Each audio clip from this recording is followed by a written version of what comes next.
Hello, everybody, and welcome back if you've watched any of our previous videos. My name is Callum, and this is Andrew, and we're chatting briefly about Andrew's book, The 5 Habits of Deeply Contented People. It's a lovely book. If you'd like to get a copy through 10 of those or the church bookstall, I highly recommend it. We started this while we were in the kind of November lockdown in England and wanting to look at, these different habits that can help us grow in contentment. Andrew, it's based on Genesis 2, yeah? For anybody who's... We learn at the end of Genesis 1 that God made human beings in his image, which doesn't mean physically. And Adam does 5 things in Genesis chapter 2, which animals can't do, and which human beings do. All human beings do them, because all human beings, whether they believe in God or not, are made in God's image. So those are the 5 habits.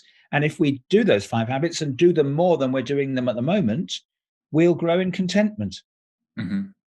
Amazing. And you can watch previous videos about the different habits, but I really shouldn't do this, testing myself on the spot. So there's enjoy beauty. Yep. Practice self-discipline, or saying no. Dig your garden, and then practice self-control. Practice self-control, and then be creative. And so today we're on the 5th habit, which is embrace others. Okay, so this is one we can't really practice currently due to COVID-19, but we can talk about it. At the moment, we can only literally embrace others who are part of the same household as us, I think. I think that's probably the rule. I mean, it comes from the bit of Genesis 2, obviously, where it's actually talking about marriage at the end of Genesis 2. So Adam and Eve together becoming one flesh. But you can broaden that out. Obviously, the first application of the whole thing is marriage, but it applies to friendship. It applies to contact with friends or acquaintances, or even with strangers. It doesn't have to be a literal embracing, but it can just be the way we act towards other people. Can be metaphorically speaking, an embracing of them, and it will do them good, and it will do us good too. Yeah. Strikes me that this is one probably you can see the truth of just in that how it's impacted us, self-isolating and social distancing and all these things, in the opposite, in a sense. Missing people, hugging people, all these different things. We kind of can see the reverse of it right now in a way. Yeah, and also we can, but all of us can have experienced how great it is, even though Zoom or the phone is not as good as real thing face to face. We're still very touched and affected when people go to the bother of phoning us or saying, let's Zoom together, or let's go for a walk together, socially distanced. It still means that they're saying, you matter.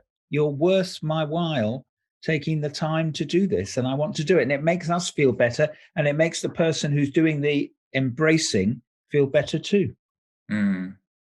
Yeah. You've mentioned some just there. I guess what are some ways, maybe having to be a bit more creative right now, but what are some ways that we can embrace others? Well, I think just the way what we say to one another, just showing that other people that we respect them, that we honor them, that we value them, that makes a difference. That's a kind of embracing, and it makes a difference to them. And it can be a friend saying to them, I mean, it could be sending them a card or sending them an email, and not just sort of passing on information, but saying, I really appreciate our friendship. Thank you. And even that is an embracing, and it will do you good to do it, and it will do them good to read it. Yeah. But there's also embracing. You can embrace strangers. I mean, it does sound like something you should get arrested for.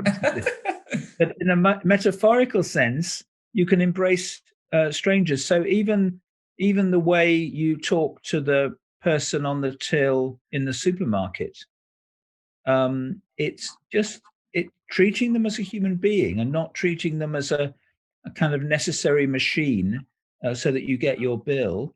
Mm-hmm. It just makes a difference to them, or the bus driver, or somebody else in your block of flats who you don't know really at all. Mm-hmm. It just makes a difference to people. Yeah. Yeah.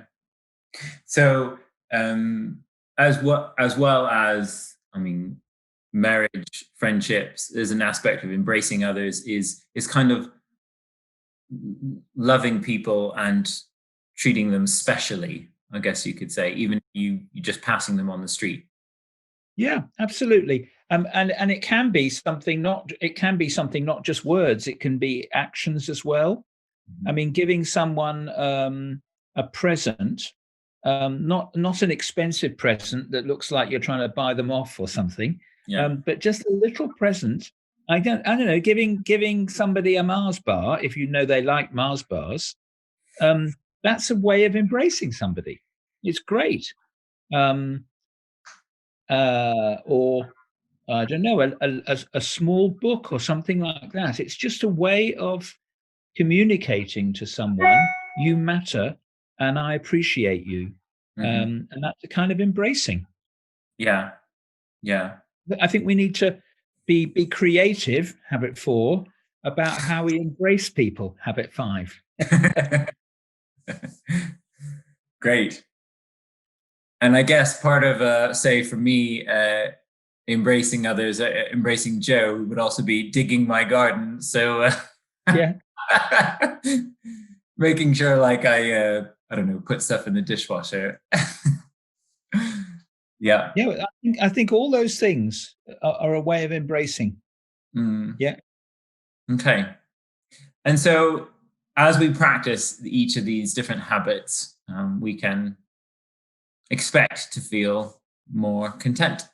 Yeah. It will. I mean, I'm absolutely convinced it works. Otherwise, I wouldn't have written the book, and I wouldn't be spending time talking to Callum Harkrader.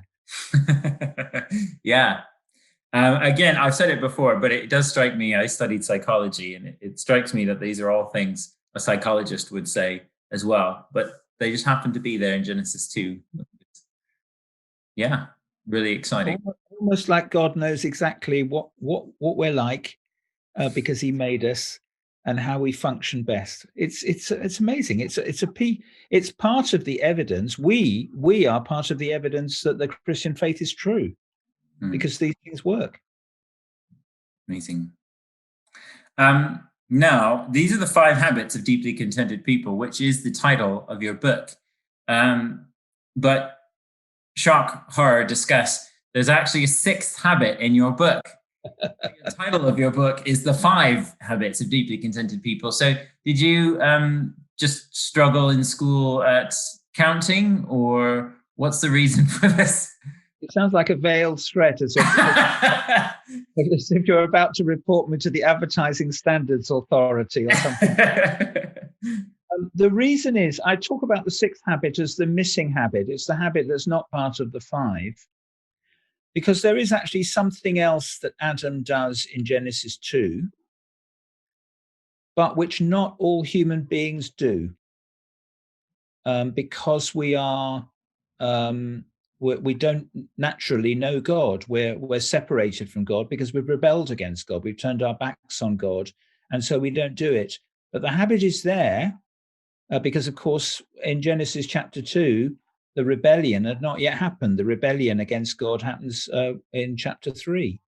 So there is a habit, and what I want to say is that if we allow ourselves, if we find our way back to God, if we're reconciled to God, so we become God's friends, then habit 6, which is also in Genesis 2, makes sense for us too. So that's habit 6. That's the missing habit, and that's the one I think we could talk about next week.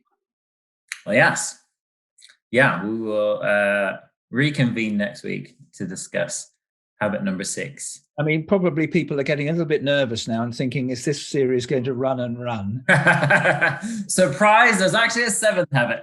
And at some point I'll be using the word. So next week we're looking at habit 324. That's not what this is going to be. Habit number 6 next week is the last of the habits. Then we can do a review because we'll have forgotten the habits. Well, why not try this week practicing habit number 5, embrace others. We don't want to get into legal trouble. We are not recommending you flout government guidelines, but there's, as we've said, many ways to embrace others. And don't just embrace your spouse or your family, embrace friends, embrace acquaintances, and embrace strangers.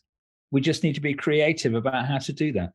And if you want to share on social media or just with other people, maybe on the Above Bar Church digital community, what are ways you've seen other people or you've been embraced, or you tried embracing others, creative or non-creative, but just what are ways in which you've seen that, and how did it make you feel as well? Does it help you grow in contentment? We'd love to hear about it. So thank you very much, Andrew, and thank you for the final habit next week.